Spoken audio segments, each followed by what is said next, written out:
नमस्कार. स्वामी प्रेरणा या यूट्यूब चॅनलवर आपले स्वागत आहे. देवदत्त.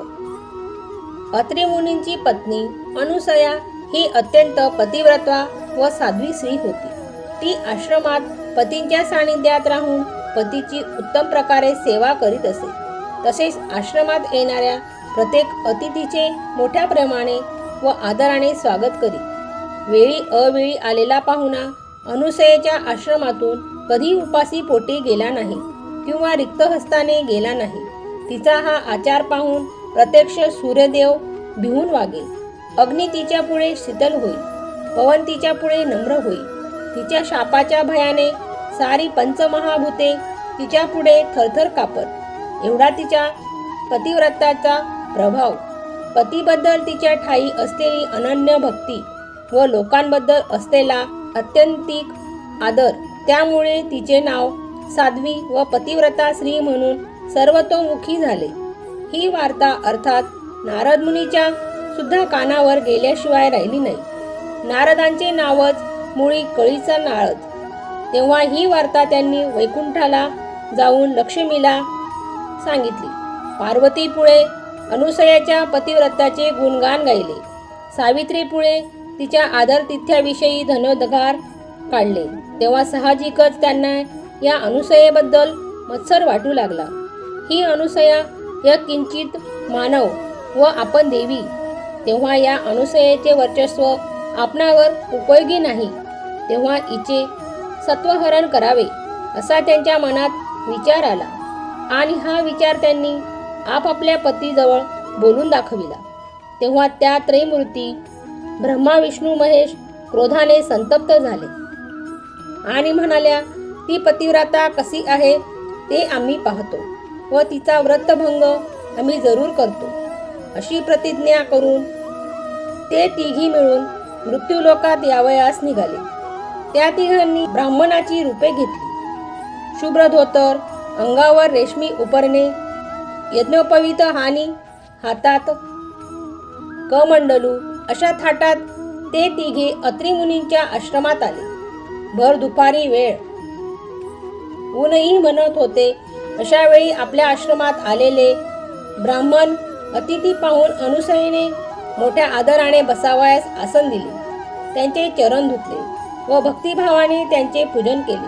त्यांना पाटावर बसून जेवण वाढले. पण तिला अतिथी म्हणाले, आम्ही लांबून आलो असून तुझे सुंदर स्वरूप पाहून आम्हास इच्छा झाली आहे की तू नग्न होऊन आम्हास अन्न वाढावे. हे वचन ऐकताच अनुसया चिंतन करीत मनात म्हणाली, हे कोणी कारणिक पुरुष माझे सत्व पाहण्याकरिता आले असावे. यास जर बिनमुख पाठविले तर माझ्या सत्वाची हानी होईल. माझे मन निर्मळ आहे.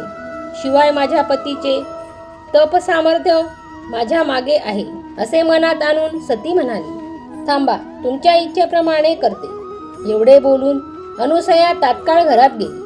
त्यावेळी तिचे पती देवाजवळ ध्यानस्थ बसले होते. त्यास ही सारी कथा निवेदन केली. तेव्हा मुनींनी अंतर्ज्ञानाने हे सारे ओळखले व आपल्या पत्नीस एका पंचपात्रात गंगोदक देऊन म्हणाले, हे गंगोदक त्या अतिथींच्या अंगावर उडव व त्यांना इच्छा भोजन दे. त्या गंगोदकाचा स्पर्श होतात ते तिघी अतिथी तत्काळ बालक झाले. लहान बालक, अगदी लहान, ती 3 गोजरी बालके पायावर लोळू लागली. तेव्हा अनुसयेने तात्काळ त्यांना उचलून कळेवर घेतले आणि त्या अतिथींच्या इच्छेप्रमाणे अशा तऱ्हेने गंगोदक उडवल्यावर त्या तिघा अतिथींची बालके झाली. ती बालके रडू लागली. तेव्हा त्यांना भूक लागली असेल असे समजून अनुसयेने त्यांना यथेच्छ स्तनपान करविले. त्यांची क्षुधा निवारण केली व त्यांना पाळण्यात घालून निजविले. असे या पतिव्रताचे फळ आहे. अशी कित्येक युगे लोटली, पण ही तिन्ही बालके मात्र आहेत त्याच स्वरूपात राहिली. असे होता होता एकदा नारद मुनींची स्वारी अत्रि मुनींच्या आश्रमात आली. मुनींनी त्यांचे आदराने स्वागत करून बसावयास आसन दिले. तेव्हा त्याच ठिकाणी ती 3 बालके ब्रह्मा विष्णू महेश रांगत खेळत असताना नारदांनी पाहिली. नारदांनी त्या बालकांना तात्काळ ओळखले, पण तेथे ते काहीच बोलले नाहीत. अत्री मुनींचा निरोप घेऊन स्वर्गलोकी आले. मग ही गोष्ट त्यांनी लक्ष्मी, पार्वती व सावित्री यांना सांगितली. तेव्हा त्या फार चिंताग्रस्त झाल्या. तेव्हा त्या तिघांनी नारदाला हात जोडून अशी विनंती केली की, हे मुनिवर, आम्हाला त्या अत्री मुनींच्या आश्रमात घेऊन चला, म्हणजे आम्ही आपापले भ्रतार परत शोधून घेऊ. तेव्हा नारदांनी त्यांना तो अत्री मुनींचा आश्रम दाखविला. इकडे या तिघी त्या अनुसयेकडे गेल्या. तिची त्यांनी करुणा भागून झालेली सारी कथा निवेदन केली व अनुसयेची क्षमा मागितली. तेव्हा त्या अनुसयेस दया येऊन तिने हा वृत्तांत आपल्या पतीस सांगितला. तेव्हा अत्री मुनींनी फिरून गंगोदक देऊन त्या बालकावर शिंपडण्यास सांगितले. तेव्हा बालक तीर्थाची पंचपात्री घेऊन अनुसयाबाहेर आली. त्या बालकांवर गंगोदक शिंपडले. तेव्हा ती बालके पूर्ववत देवस्वरूप झाली. ब्रह्मा, विष्णू, महेश मुनी बाहेर आले.